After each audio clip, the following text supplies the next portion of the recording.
ചൊവ്വയിൽ ജീവനുണ്ടോ? പെർസിവറൻസ് റോവറിന്റെ ഏറ്റവും പുതിയ കണ്ടെത്തലുകൾ എന്തെല്ലാമാണ്? ചൊവ്വയിൽ ജീവൻ ഉണ്ടായിരുന്നിരിക്കാമെന്ന സാധ്യതയെക്കുറിച്ചുള്ള ചർച്ചകൾ വർഷങ്ങളായി നടന്നുവരുന്നു. ഈ ചർച്ചകൾക്ക് ഊർജം പകരുന്ന പുതിയ തെളിവുകൾ നാസയുടെ പെർസിവറൻസ് റോവർ ഇതാ പുറത്തുവിട്ടിരിക്കുന്നു. നമ്മളിന്ന് സംസാരിക്കാൻ പോകുന്നത് നാസയുടെ ചൊവ്വാ പര്യവേഷണ ദൗത്യവും പെർസിവറൻസ് റോവറിന്റെ പുത്തൻ കണ്ടെത്തലുകളെക്കുറിച്ചും ഒക്കെയാണ്.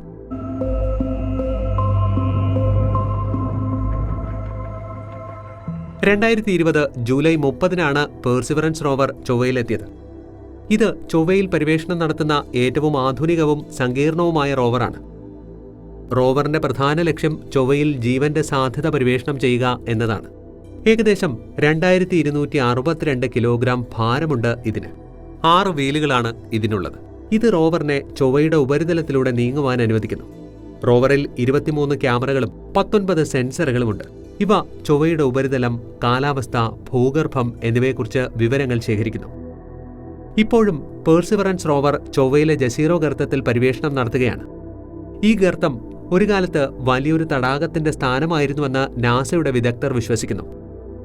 റോവറിന്റെ റിംഫാക്സ് റഡാർ ഉപകരണം ഉപയോഗിച്ച് റോവർ ഈ ഗർത്തത്തിലെ ശിലാപാളികളുടെ ക്രോസ് സെക്ഷണൽ ദൃശ്യങ്ങൾ പകർത്തിയിട്ടുണ്ട്. ഈ ദൃശ്യങ്ങളനുസരിച്ച് ഈ ശിലാപാളികൾ ജലം വഹിക്കുന്ന മണ്ണിൽ നിന്ന് രൂപപ്പെട്ടതാണെന്ന് വ്യക്തമാണ്. ജലാശയത്തിന്റെ കണ്ടെത്തൽ ശാസ്ത്രലോകത്തെ അമ്പരപ്പിച്ചെങ്കിലും സൂക്ഷ്മജീവികളുടെ സാന്നിധ്യ സാധ്യതയെക്കുറിച്ചുള്ള വാർത്തയാണ് അവരെ ഏറ്റവും കൂടുതൽ ഞെട്ടിച്ചത്. റോബോട്ടിക് റോവറിന്റെ റഡാർ നിരീക്ഷണങ്ങളിൽ നിന്നുള്ള കണ്ടെത്തലുകളും മുൻകാല ചിത്രങ്ങളും മറ്റു വിവരങ്ങളും സമന്വയിപ്പിച്ച് പരിശോധിച്ചപ്പോൾ ചൊവ്വയുടെ ഭാഗങ്ങൾ ഒരു കാലത്ത് വെള്ളത്താൽ മൂടപ്പെട്ടിരുന്നുവെന്നും അതിൽ സൂക്ഷ്മജീവികളുടെ സാധ്യതയുണ്ടെന്നും ശാസ്ത്രജ്ഞർ അനുമാനിച്ചു. ഭൂമിയിലെ പുരാതന തടാകങ്ങളിൽ എന്ന പോലെ ജസീറോ ക്രേറ്ററിലെ തടാകവും ഏകദേശം 10 കോടി വർഷങ്ങൾക്ക് മുൻപ് വറ്റിപ്പോയതായി കരുതപ്പെടുന്നു. എന്നിരുന്നാലും ഈ തടാകത്തിൽ ജലം നിലനിന്നിരുന്ന കാലത്ത് ചൊവ്വാഗ്രഹം ഒരു കാലത്ത് ഊഷ്മളവും നനഞ്ഞതുമായിരുന്നുവെന്ന് ഇത് സൂചിപ്പിക്കുന്നു. ഇത് ചൊവ്വയിൽ ജീവൻ ഉണ്ടായിരുന്നിരിക്കാമെന്ന സാധ്യതയെ ശക്തിപ്പെടുത്തുന്നു.